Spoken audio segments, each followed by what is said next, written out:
innocent or terrorist? Kilmar Abrego García is caught in a twisted web of theories. The Trump administration claims that Abrego García, a man who was wrongly deported from Maryland, is a terrorist and a member of the notorious MS-13 gang.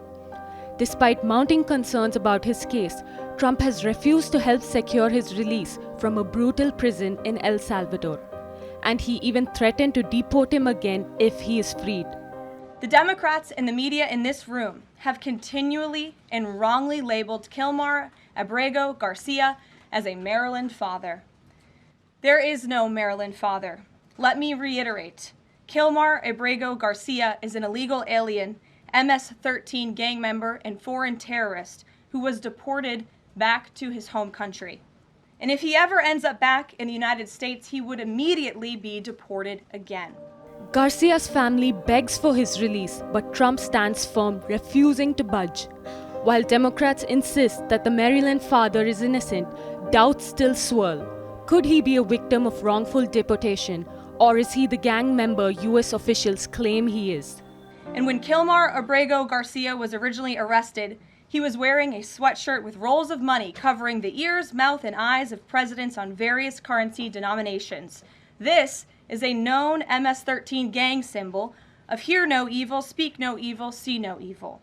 Abrego García was also arrested with two other well-known members of the vicious MS-13 gang.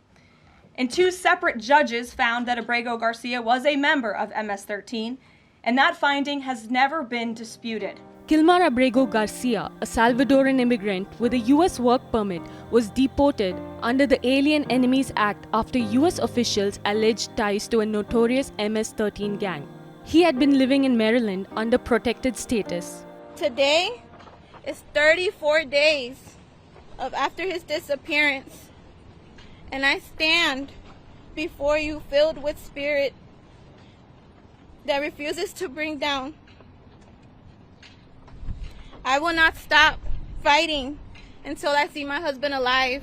On March 15th, the Trump administration mistakenly deported Garcia to El Salvador's mega prison due to an administrative error. Now, instead of correcting the mistake, officials are doubling down, labeling him a terrorist and refusing to acknowledge the error. Nothing will change the fact that Abrego García will never be a Maryland father. He will never live in the United States of America again. And the United States Supreme Court ruled unanimously that the President of the United States and the Secretary of State could not be compelled to forcibly retrieve this citizen of El Salvador who is currently locked up in a maximum security prison in his home country due to his MS-13 membership. The Democrats have taken it upon themselves to challenge the baseless actions of the Trump officials. Maryland Democrat Senator Chris Van Hollen traveled to the El Salvador prison to check on Garcia's condition and demand answers.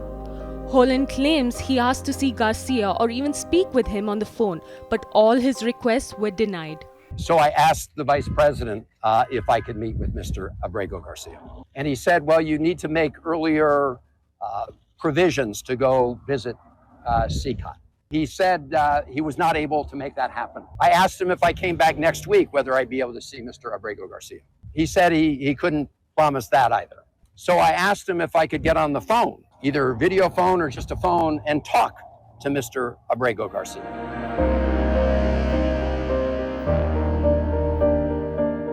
The US Supreme Court unanimously ruled that the Trump administration must make efforts to secure Garcia's release. However, the administration argues it is not obligated to arrange his return, claiming that its role is limited to facilitating re-entry if El Salvador agrees to release him. El Salvador's President Bukele has made it clear that he will not return a terrorist like Garcia to the US.